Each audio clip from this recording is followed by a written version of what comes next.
And hello and welcome to A Gypsy's Kiss. It's Wednesday, Fenn's Day, and I'm Shelley Carney. And I'm Toby Younis. Stick with us a couple of seconds, and we're going to talk about why we can't stumble over Fenn's treasure.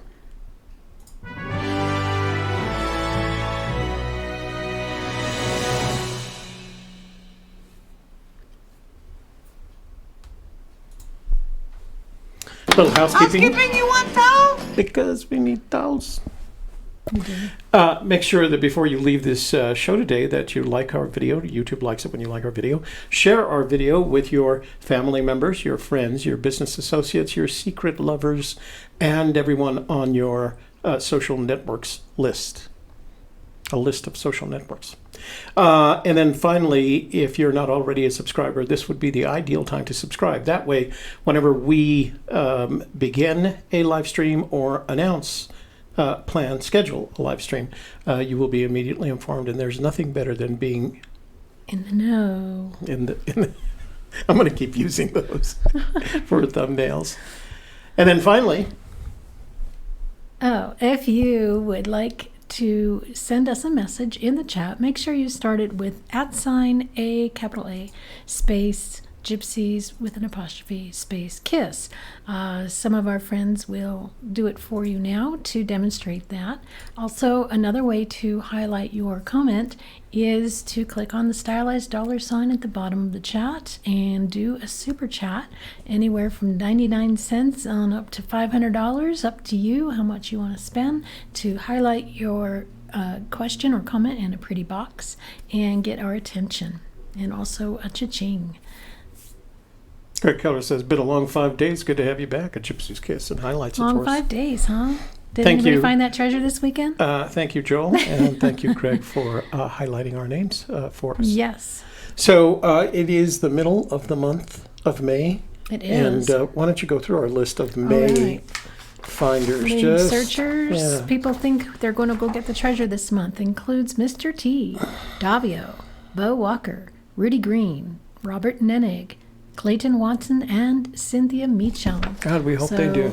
Maybe you didn't go last weekend because I think it was snowing in many places in the Rockies. You know what? And it's not much better. I drove to Santa Fe on Monday, and I noticed that there were snow caps on all the peaks above Santa Fe, and Santa Fe is at the southernmost distance in the Rocky Mountains. So if it and also every time I pass over the Rio Grande as I'm going into Albuquerque from Bernalillo, down here it is flooded, and that means not flooded. It is full. It's pretty dang full, and that means upstream for all those streams. They're going to run fast and hard. So if you have to go, if for whatever reason you have to go across the stream, use a bridge.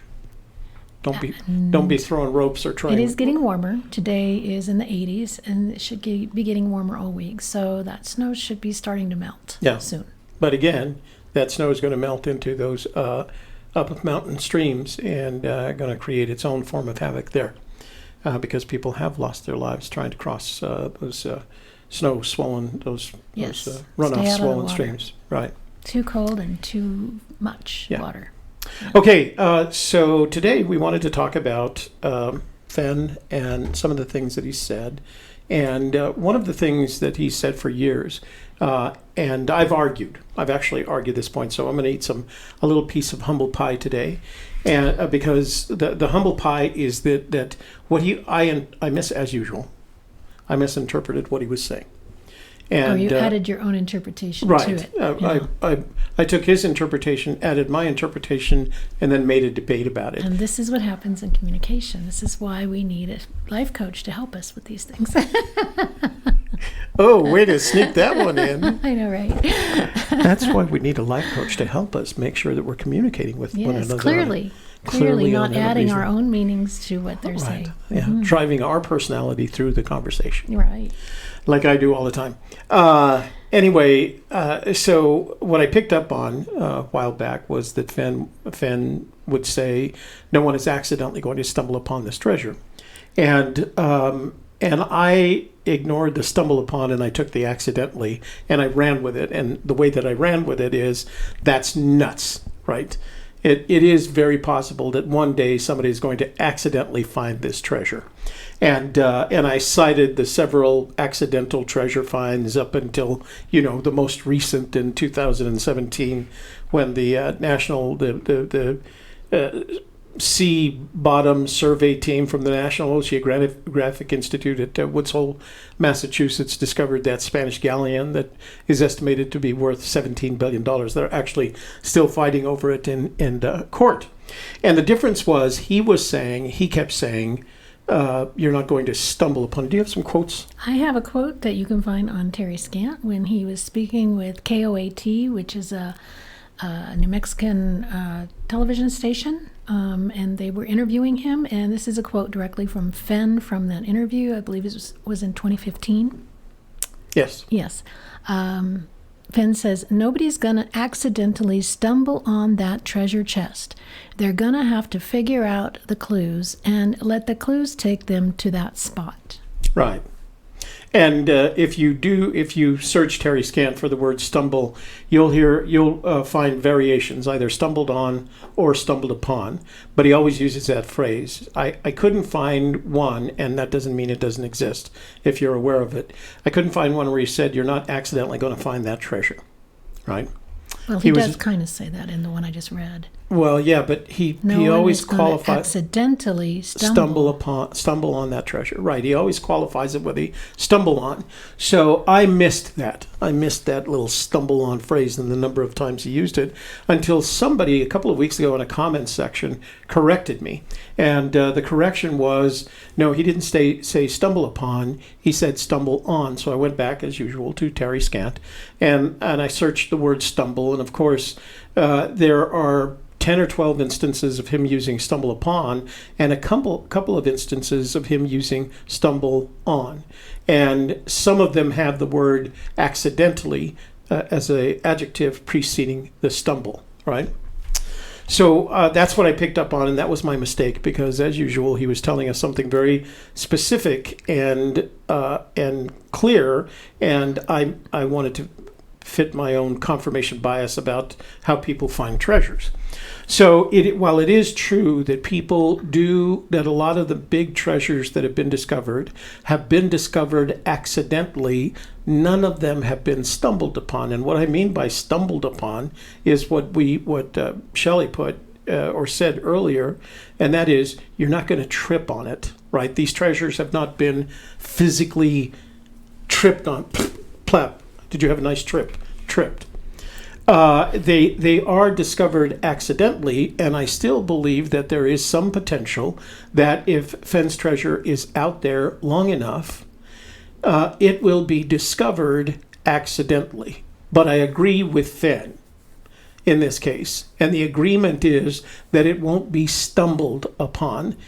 Stumbled upon has a very distinct meaning. Go to the dictionary. He knew what he was saying when he said it.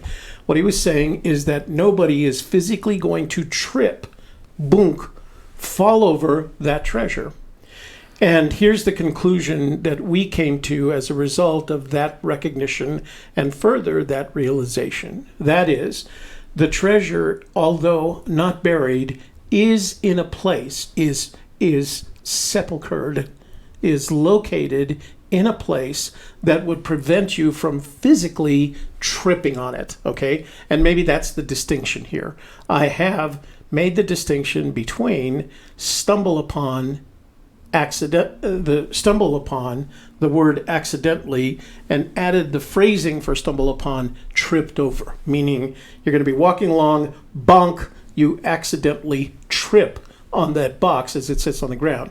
And the reason that you can't do that is that it is placed in such a way and in such a location that it prevents you from walking upright over the treasure, right? That means it's placed in a little nook in a rock, or in a cranny in a rock, or in a crevice in a rock, because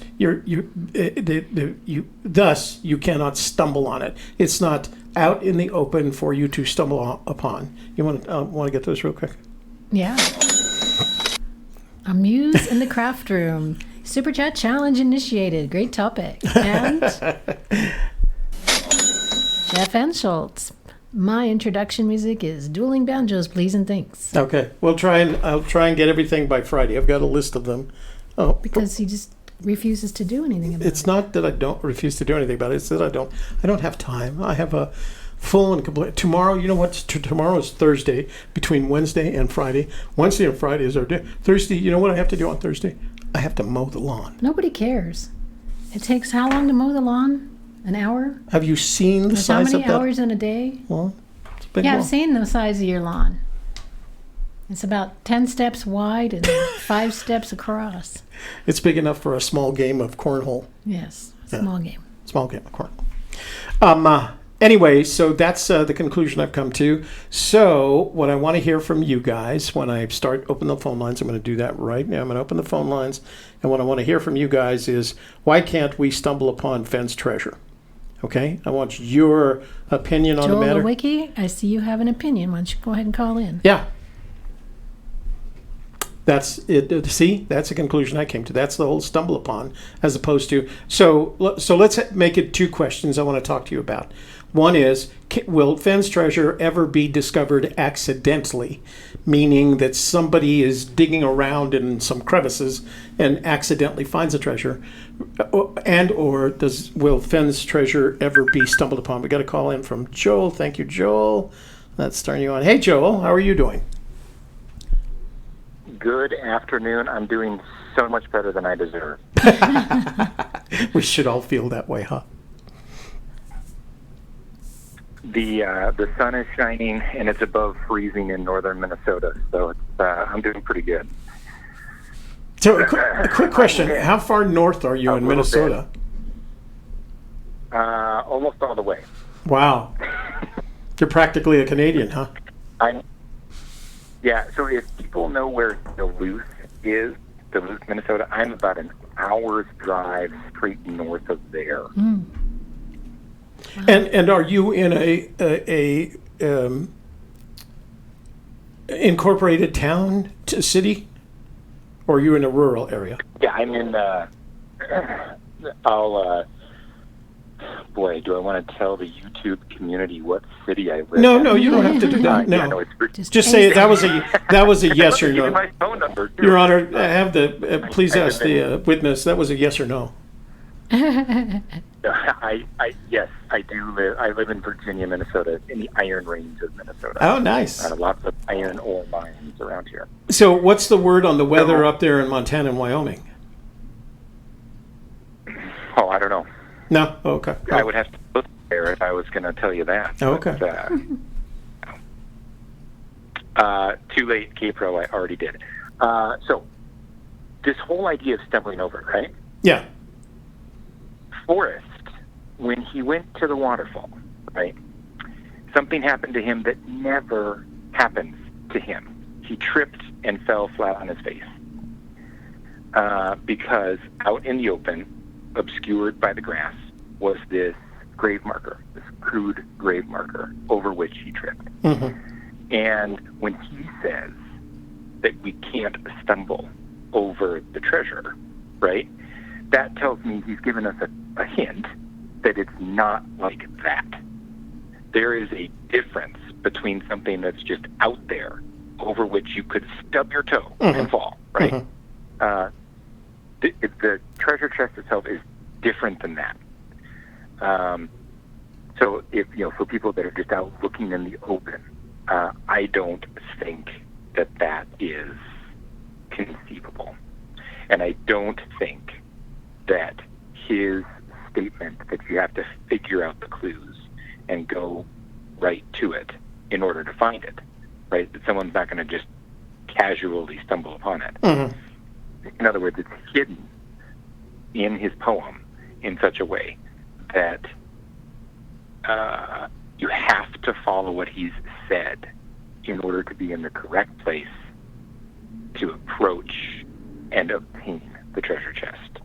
To his knowledge, there's only one way, the way that he did it. That tells me it's in a place where there's only one way to get there. And something that's just out in the open or something that's just behind a tree or inside of a tree, that's not, you could approach that from any direction. But he said there's only one way, to his thinking. So he has often said, when asked, people will say, "Did you? Where precisely did you bury the treasure?" He always responds with, "I didn't say I buried it.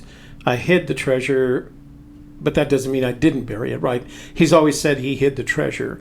So your sense is that it's not out in the open. It's not stumbleable upon, and it is indeed hidden in a way. Yeah, it is hidden in a way that you would have to actually investigate. You would have to look for it. I think that you have to be in a particular place such that you can see the blaze and look down in order to see the actual resting place for the chest. So, and that's why he knows there's only one way to approach it. So one of the ideas that I had a long time ago is that there was a temporal component to all this, that the blaze could only be seen at a certain time of the year as a result of the sun traversing the face, a rock face or something like that. What is your sense of that theory, that not only is the location important, but the time in which you are searching is important? You're inviting an attorney to comment on your failed idea.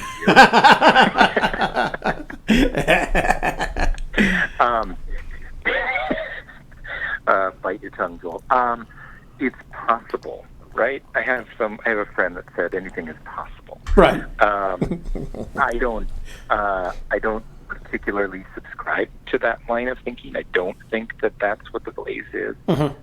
Although I do think that it is possible. Is that a nice enough way of putting it? No, that's exactly how I would put it. If that works for you, go with it. Yeah, I'm going to steal that phrase from your friend, that anything is possible's phrase, yeah. Yeah, you could use it. Okay. Feel free. All right, sir. Thank you for calling in. Thank you for taking the time. It's always fun talking to you. Have a good afternoon. You too. Bye-bye. By the way, I do want to mention that since K-Pro's in the room, K-Pro and Cal are doing a 9-hour marathon on Saturday from 12 noon Pacific time to 9 Pacific time. 9. Right? That means it's going to be 1 p.m. to 10 p.m. Mountain Time, our time. And we're going to be joining them for an hour between... The second hour of the show. The second hour of the show. Whatever the second hour of the show is, your time. Yeah. Okay. So we'll be joining them from Shelley and I were planning to be together on Saturday because we had some work to get done. So hang on a sec. So be sure to tune in on Saturday. Hey, you've reached Toby and Shelley. What do you think this whole stumble upon controversy is about? I think that it is a way not to find it. So tell me what you... Well, first of all... Hey, is wait. this Toby? Yeah, yes, it is. First of all, tell me... I just want to say, I owe you an apology, big time. Oh, by the way, this is Paul. Oh, hi, Paul. And where are you calling? What state are you calling from? Right now from Texas. Nice. Are you on your way west? Yeah. Well, It's even better. beautiful. I was up, I was actually doing a little boots on the ground for a couple days. It turned into 7 weeks, but it was a lot of fun. Yeah. And one of your shows, you were rendezvousing some people to have some coffee, and I just couldn't make it. I didn't show up, and I just want to say I'm sorry because I don't do that kind of stuff. Well, obviously I did though. There is absolutely no need to apologize for that. If you all find yourself if you think you all are going to be in or about Bernalillo, which means you're traveling on I-25 to do so, give us a heads up and we'll meet you for coffee. But a heads up, and don't make it. Yeah, I know. I just feel bad about it because I've done it to you several times, and that's not my way of doing things, and I'm going to change my behavior. No need to apologize. Wow, you've been listening to Shelley's the Softer Sides programs, I guess. I think I've been saying that for a while. Yeah. Of course it was Shelley. We know who the brains are, right? Yeah, exactly. She's a smart girl. I think people Smart are lady. people are starting to pick up on that. So, what do you think about this? This stumble upon this stumble upon versus accidentally find. What's he trying to tell us when he says you're not going to stumble upon the treasure? You know, I'm going to be honest with you. I hadn't put a lot of thought to this. I can think about it right now. Stumbled upon a treasure. You'd have to do that almost deliberately, right? The stumble. I always stumble deliberately. I stumble, but not deliberately. Anybody who wears bifocals or trifocals does a lot of stumbling. You can do it. You really can. Yeah. Oh no, I've done it. I know. Anyway, no, I just went out there, and I got back to Texas, and I already want to go back out and put some more skin on the ground. Yeah, like we all do. So I know. So let me ask the second question. In your opinion, go ahead. Is there a chance that Fenn's treasure will one day be discovered accidentally, although not stumbled upon, but accidentally?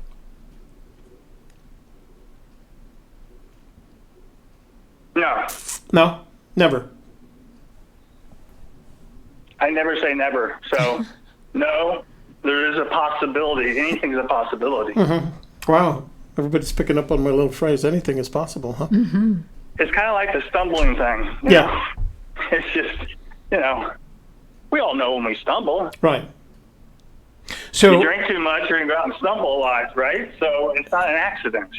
We created that to begin with. Right. So if I go out and have a bunch of beer and I go to my spot and I actually stumble on it, is that right?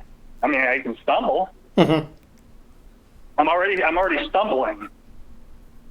Oh, I feel like I've been stumbling with his treasure on for 6 or 7 years now. But I think I know what you're saying. I just kind of give you my thoughts on it, my educated thoughts on it. So, yeah. So, but I do want to say, I was first time I've ever been up in the Montana area the way I was, and it was just unbelievably unreal. I mean, I'd turn around fishing and I'd look under my shoulder and it looked like somebody's holding up a big postcard. Yeah, have you been there? I have not. I have not been any further north than Lander, Wyoming. Well, it's like Brooks and Dunn. They sing about north of Santa Fe. You got to go a lot more north. Oh, yeah. You want to get to the right spot. Yeah. So anyway, hey guys, I won't hold your show up. I just wanted to get in there and apologize, and I just want to clean my slate here, and I'm gonna get back to business. How's that? Well, we look forward to your next visit to the area, and no need to apologize. Okay, thank you, Toby. Bye, Shelley. Bye.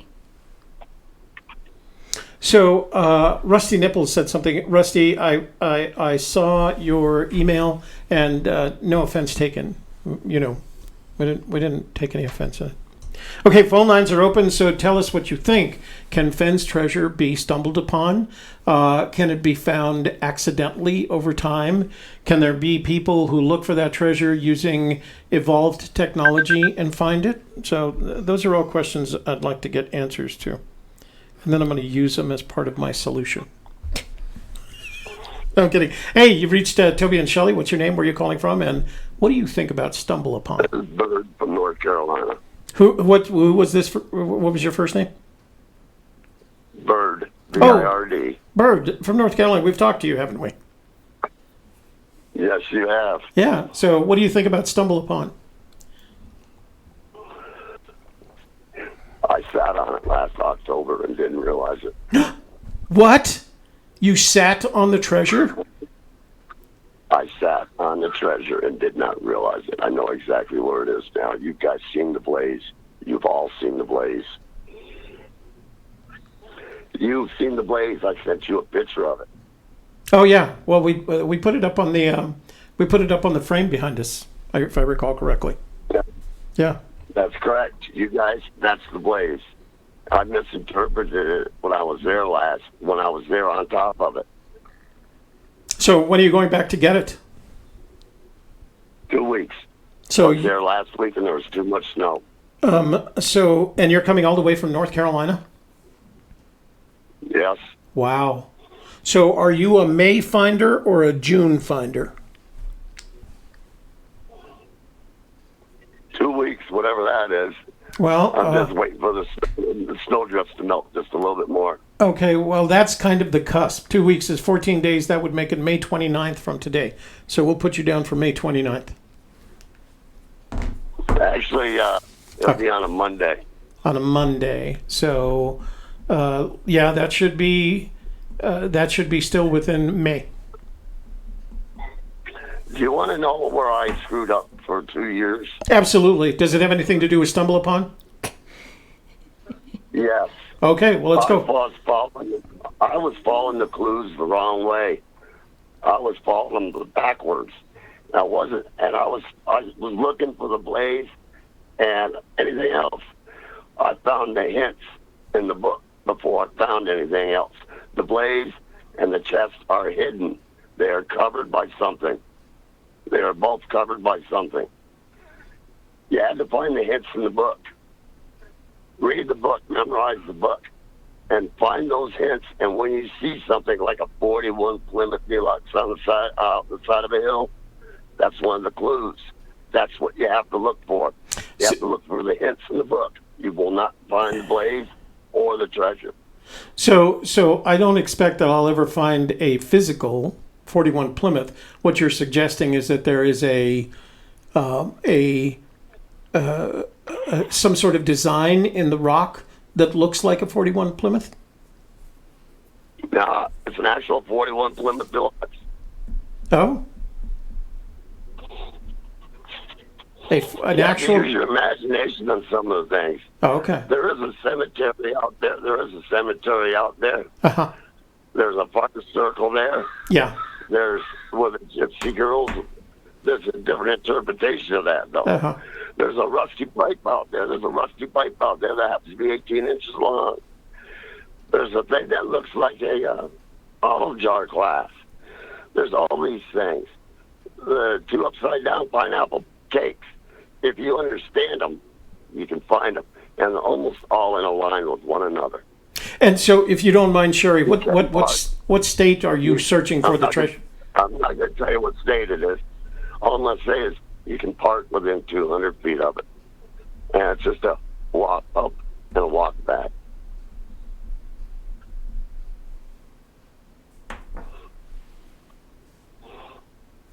So you can park within 200. I'm just thinking you can park within 200 feet.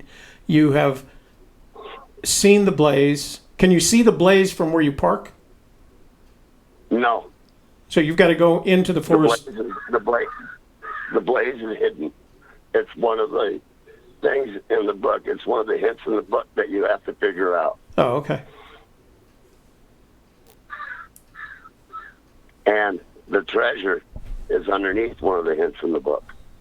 Underneath one of the hints in the book. So can you tell me what chapters, you don't have to tell me the hints, but what chapters should I be looking for hints in the book? There's a hint in each and every one of those chapters. Oh, wow. Even the catcher in the rye is a hint. 6 cats like socks on a line is a hint.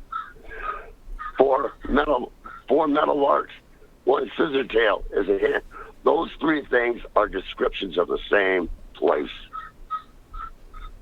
You don't look at the book. You look at what you can see. So speaking of birds, where are you that we hear that bird in the background? That's my pet crow. He's in the background. He's in the other room.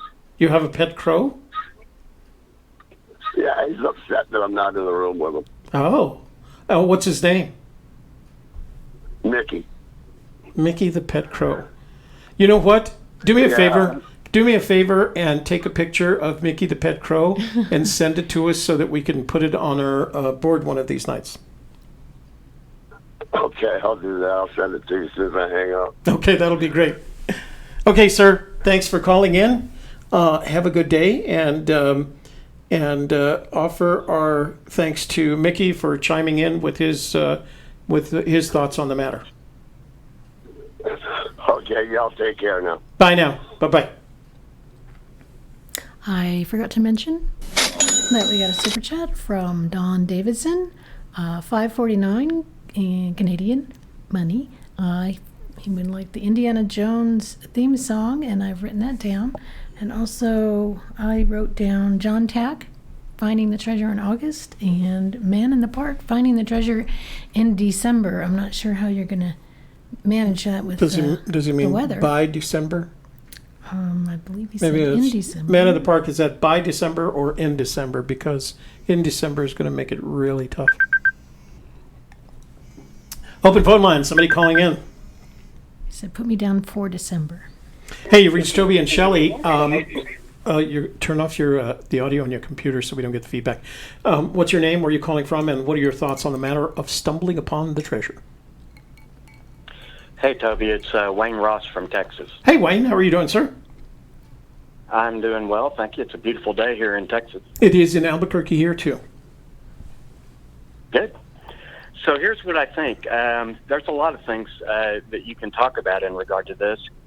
One is that I think in general, probably Forrest just meant that nobody that's just out for a hike or out on a fishing trip, or even if they are out in the woods, is going to just happen upon the treasure chest. And I didn't take it literally like what you're now talking about in terms of actually stumbling over the chest itself. Mm-hmm. But if you want to take it that way, I think that's a good thing to ask as well. And one answer to that could be that maybe it's hidden in a niche that's in a rock face or something over your head, or where you're not going to be stepping over it. Right, exactly. So that would be one reason why you might not just stumble upon it in that case. But the other thing that I think is interesting about some of the things that have been discussed when you bring up things like this, and actually several of the topics over the last couple of weeks, is that, I personally have a question that I think I actually asked you one time in an email, but and I've never heard anybody talk about it that much, but I don't believe, for example, in the solution theory that I'm working on, that Forrest had to start at where warm waters halt when he hid the chest to go out and hide it. I think he was able to go in the canyon, not far but too far to walk. I think he drove to a parking spot that was much closer to where the chest was hid. And because I think that, I also don't think, that would tend to disprove the notion that, there's only one way to get to the chest, and that's if you follow all the clues. So I'm going to try to repeat what I think you said, and then you give me a thumbs up or thumbs down. Forrest has said on occasion that in order to get to the treasure, you have to follow the clues. And I think at some point someone asked him, did you follow the clues when you hid the treasure? And everybody in the room, correct me if I'm wrong, and I think he said he did, that he followed the clues to hide the treasure, right? But what you're suggesting is that if you, correct me if I'm wrong, if you get to where warm waters halt, then it may not be necessary to follow the clues to get to the treasure? And I'm not saying that so much in terms of the searchers, because I think Forrest genuinely believes that the only way the searchers are going to find it is if they follow the clues. But I do think that, at some point, one of the things that about the way that I look at this is that I think you can solve the first two. You can locate a lot of potential where the warm waters halt potential theories, and then you can find some that have a canyon down nearby. And to me, that's just how I approach, rationally kind of ruling out all these other locations, is to see how many clues I think can line up in towards solving the theory. But I think you can, find where the warm waters halt, and you can potentially see the canyon down. But I believe, for example, that when he says not far but too far to walk, I think that's because, you drive to the next taking off point, which would mean that if that's where you're parking, and if that's what he did, that when he went back to hit the treasure, it's not like he started at where Warm Waters Halt, which I don't think is that far away. In my solution theory, it's only about 1.5 miles away. Mm-hmm. But I still think, that he didn't feel the need to hike that extra 1.5 miles on foot just to be following the clues. I think he drove down close to where, as close as you could get with a vehicle perhaps, and then went out and hiked from there to the hiding spot itself. And I do think that it's likely that that's in a niche or in a little alcove in the rock, or I think it could certainly, like y'all have talked about, it could be in a crevice in the rock. I will tell you that if it's in the woods and it's been out there for 8 or 9 years, there is a pile of debris on top of it in terms of just leaves and pine needles and fallen branches and things just from storm and weather events. Right. So, I think that's why it's going to be also something that just a person even hiking in that area would not necessarily just stumble on it and say, oh gosh, here's Forrest Fenn's treasure, or even just find a treasure chest and not even know what it was. So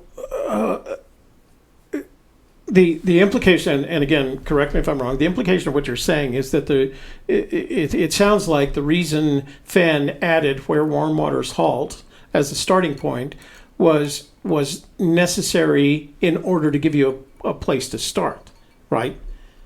Absolutely. But if you found what you're saying is, if you know where that location is, and you look around on the map, and within 1 mile you see a parking spot, your conclusion is that not only did Fenn park in that place and use the Warm Waters Halt, so kind of what you're saying is, if he had said, begin it where you can park your car, and I'm exaggerating here, right? Begin it where you can park your car under the big sequoia tree or something like that. That would be way more obvious in terms of being able to find the treasure than looking 1 mile away and seeing that there was this thing that could be defined as Warm Waters Halt. But you're saying, if we find the right parking spot within map distance of Warm Waters Halt, we can just start from the parking spot. Is that what you're suggesting? Yes, that's what I'm saying. Wow. So basically, I've looked at your Los Peñas solution theory quite a bit, and I actually have a solution theory that I had for that same location, but I had a different where Warm Waters Halt. Mm-hmm. And so my where Warm Waters Halt was more up by the station. I mean, I happen to think, and I'll just say this, and I've said this on K-Pro's forum recently, I believe where Warm Waters Halt is where steam trains stop. And that could either be a water tower or it could be a station. Mm-hmm. In the case of Osher, there's both. There's a water tower there and a station. Right. And I've heard people discount that theory because they say, oh, well, that's boiling water. Well, it's not boiling when you add cold water to it at the water stop. Mm-hmm.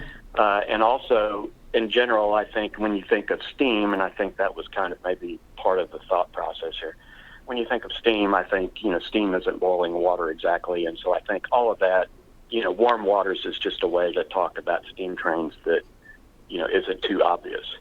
And so anyway, but using that solution, using the Los Peñas theory, the station is uphill from the canyon, which yourself, you can drive down to where you're showing your creek crossing when you're showing it at the end of your vlogs. Yeah. So you can start and then the parking spot that's closest to the opening of the gorge is actually about another 0.5 mile closer than that to the opening of the gorge. So I'm not saying that all those are totally correct and that's absolutely what Forrest did. I don't know. But I think that the WWH and the canyon down, and you can even say, okay, many of these spots look like they would be good home of brown, and using the trout analogy, they would be good homes for brown trout in the stream at various points that way. So, but in that case, if that's where the treasure, if that's the path to the treasure, he didn't need to park up by the train station and hike there from the tower, or park at the boundary in the creek crossing there where the New Mexico-Colorado River boundary is that's in y'all's solution theory. Yeah. So, he could have just gone on to the parking spot, which is as close as you can get with a vehicle, so that he didn't have to walk that far to where he actually hid the treasure. Well, but I think you can see all those locations. I mean, I think those are all important. And when he came, when he knew where he wanted to hide it, but he decided to craft a poem, and he said it took him 15 years. I mean, I think he thought a lot about how can I describe this that makes it enough of a journey and an adventure that it's solvable but still challenging, you know, and I think that's kind of the reason for that.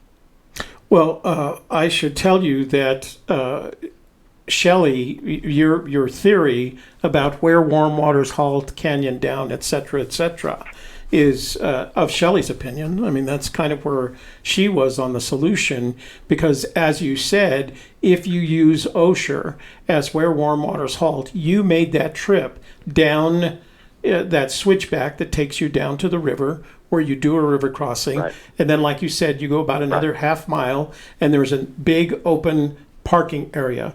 There's a fire pit. Somebody's built fires there, and we have seen on occasion another vehicle there. But when it's not a parking spot per se, but it's an obvious place to park if you're going down that canyon towards the gorge. So you know as well as I do, and it fits very nicely. Shelley we'd talk about this on the way back on that forest road that we were on. If you start at Osher, you take it in the canyon. It's not far physically, right? If you measure it straight down the canyon, but it's too far to walk. Walk there when you can see the road. Yeah, exactly. Right. Yeah, it's too far to walk, and so you do have to drive it. And at that point, wherever you park your car, you're beyond the first two clues, and where you have to figure out now is where is your put in below the home of Brown, and that's right. That's as far as we got. Right, we had to put in below the home of Brown. So here's a couple of weeks ago, you had a topic that was basically why is Forrest's poem impossible to solve, or something like that. What's so difficult about Forrest's poem?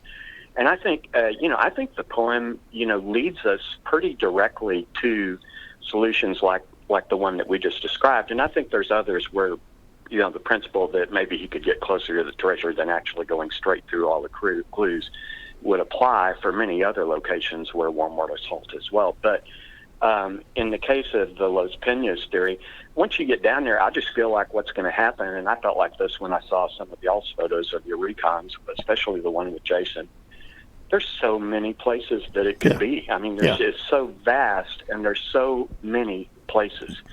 And so I just think that the enormity of the task at hand in searching all of the possibilities, or even just finding the blaze. If the blaze is an actual blaze on a tree, I mean, that might be really hard to find. If it's a geological feature, I think that's interesting, and I have some theories about that. But still, it's you have to be boots on the ground to find the blaze and to figure out the home of Brown and some of those.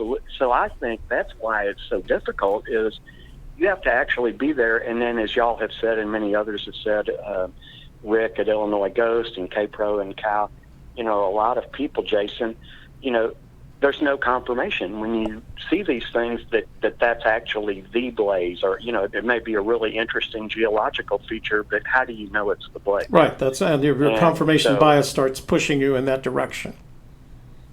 So at what point, but I see, like, I would encourage you guys, I don't think you're on the wrong track. I just think it's that hard to find, even if you know the general, vicinity.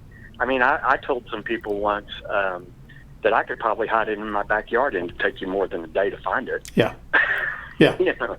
So, but I don't think it's buried, and I don't think that it's in the path where somebody's just, that people are out hiking and exploring. I mean, I think that's possible, like people have said. I don't want to say it's impossible. But I also feel like that by now, especially if it's in a niche between some rocks or boulders near the blaze, or at the base or at the foot of the blaze even, it's probably gotten a lot of debris. Even if there's no trees right nearby, just winds and general things will accumulate on the top of almost nothing out in the woods. And really, the only other thing that I would say, the only person likely to stumble on it, at least in some of the areas that we're all talking about in New Mexico, is hunters, because I will tell you, I grew up as hunting quite a bit, and I felt like I knew almost every foot of huge tracts of land, just from looking for game, scouting for game, looking at trails, so that kind of person maybe would be the only kind of person I think might actually just stumble on it. Well, it's interesting because in that area above Rio de los Pinos, you know that on the New Mexico side is Carson National Forest. And that particular area is a big hunting area. And honestly, Right. I'm kind of surprised that we haven't run into any game cameras in that area, because we see a lot of sign of game. And we know that hunters come back there. As a matter of fact, if you go at the end of August, you keep running into these truckloads of hunters coming up from the other side, from the New Mexico side, and they'll ask you, "You guys looking for sign?" And we'll say, "No, we're treasure hunting. What are you guys doing?" And with Texas plates, no less. And and they'll tell you they're it's a big area. they're scouting. They're scouting for their upcoming hunting season. Yeah, they're looking for elk. So Yeah. But anyway, that's what I had. I just wanted to call in, and that's my longtime listener but first-time caller. Well, I'm you should enjoying your show a lot. You should make sure that you call in more often. I think you have a lot of neat things to say. Well, thank you.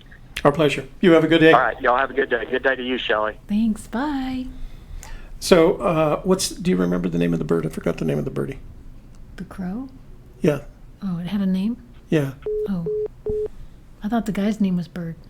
Well, it's obvious why his name is Bird now, but he gave the bird a name. Oh, I missed it. So I'm going to switch over so you can see the. Somebody remember what the bird's name is? Type it in the chat room. So there is a message from Julie Washels. And she says, from Mysterious Writings, November 15th, 2014, give info on this. Mickey. Tim, I knew from the beginning, this is Fenn speaking, writing. Tim, I knew from the beginning where to hide the treasure. It wasn't until later that the clues were provided to find that spot. That makes perfect sense to me. Mickey. Everybody says Mickey. Mickey. Okay, Mickey. All right, here's a picture of Mickey. I'm gonna do it quick, but we'll put it on tonight's show as well. Let me see if I can get this over their screen. So there's Mickey the Crow. That's Bird's Crow. Watching TV. So now we know why we call them birds. But it was funny to hear him in the background. We'll put that. We'll put it on the screen behind us tonight. Okay, so let's see. We've got time for a couple more calls, I think. We've got some danged interesting calls today. That was a lot of fun. Our new caller from Texas, who likes our Rio de los Pinos solution. So I do admit I'm starting to grow that Osher solution of yours is starting to grow on me.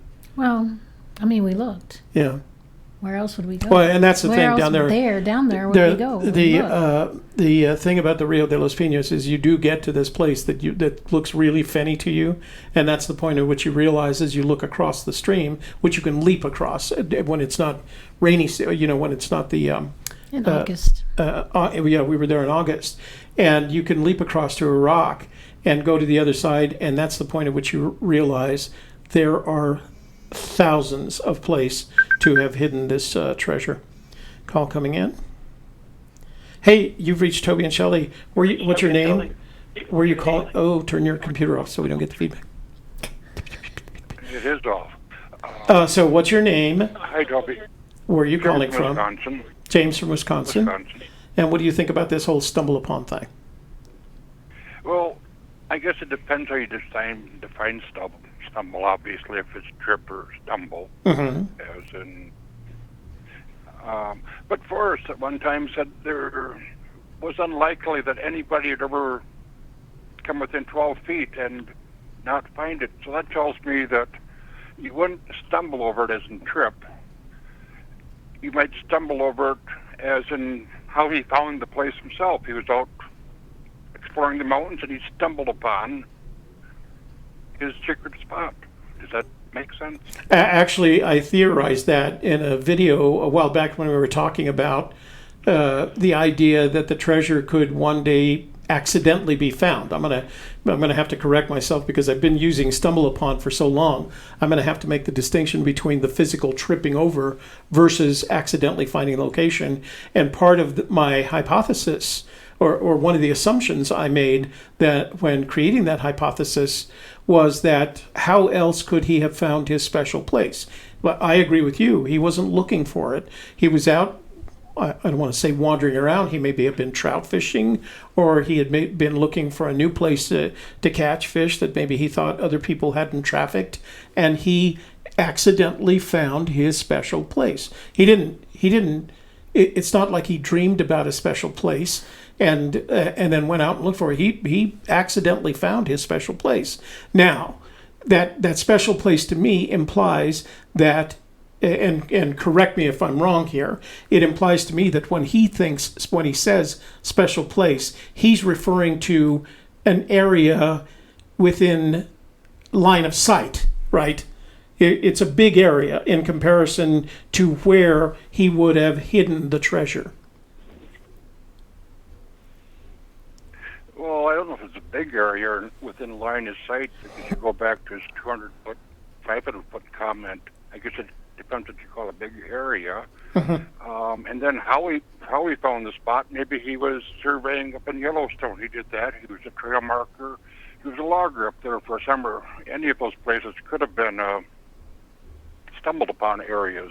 Right, but places that he found accidentally. Yeah, found accidentally. And then it makes sense to what our viewer said before, that he knew where his special. So now he's identified it as his special place. He comes up with the idea of hiding the treasure, and now what he's got to do is he knows he has a treasure and he has a special place, and he likely is very aware that you can hide something in that special place.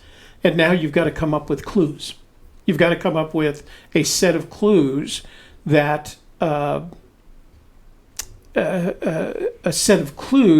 that get people to that location.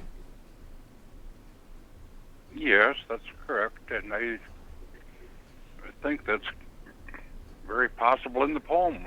Yeah. Obviously, no one's done it yet, but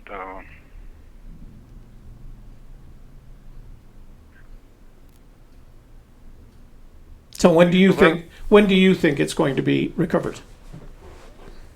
Oh gosh, I have no idea. If I knew that, I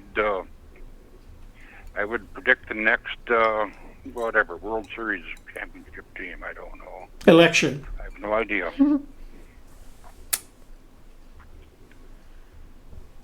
So.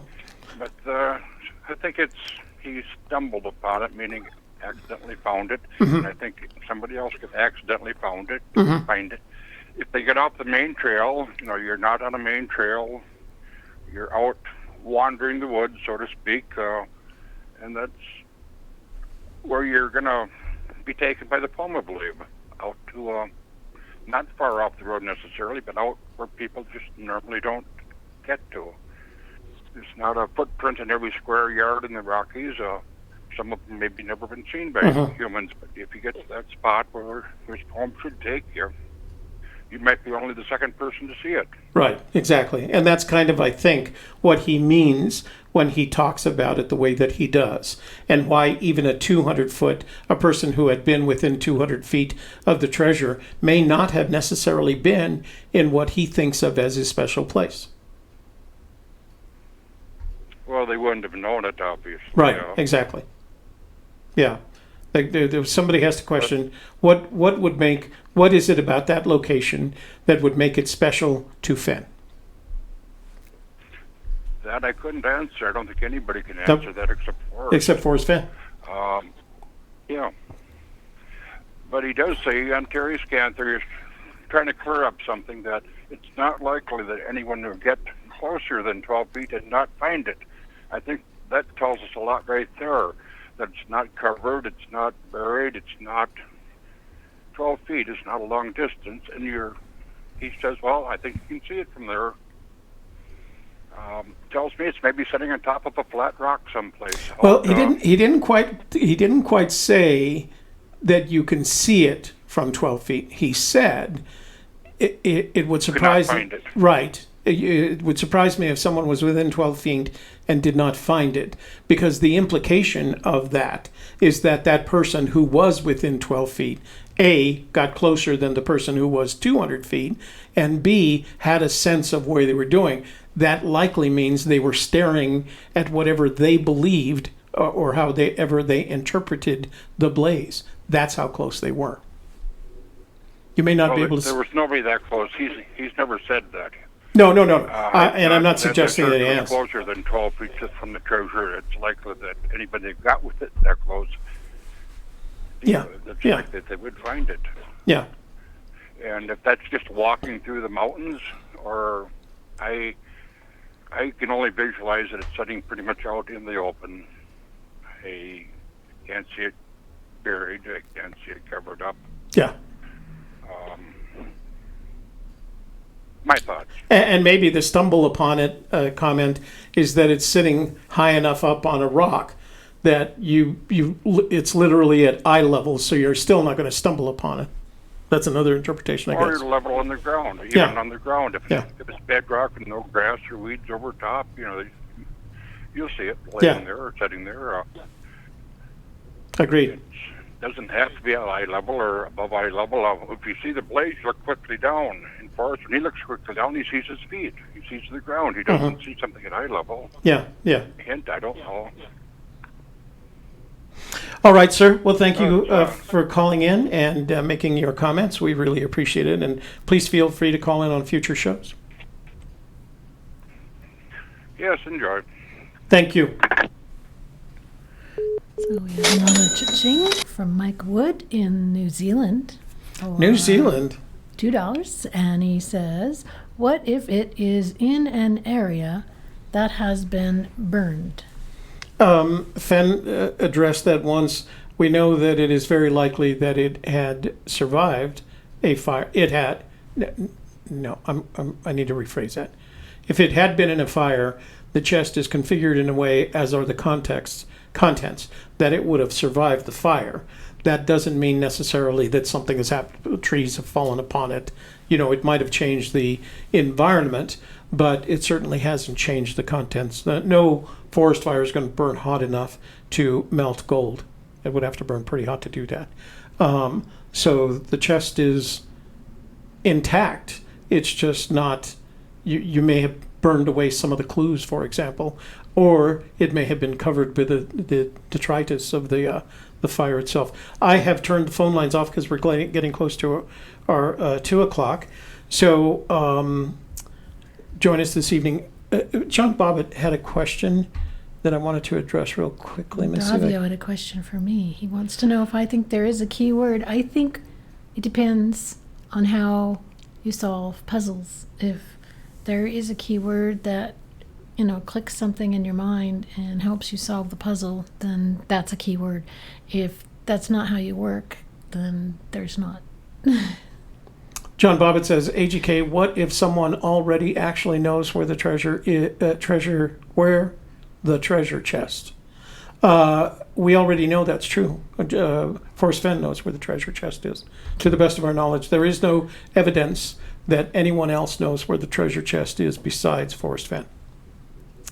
Okay, so don't forget, we'll be on tonight with the Hump Day Hoedown. Hump Day! And we'll be reading text messages and emails and listening to voicemails. Just a reminder about emails. Anybody who sends us an email, we're going to read it on air. Yeah. So it doesn't make any difference if you say, please don't read. We're going to read it. If you don't want it read, don't send it to us.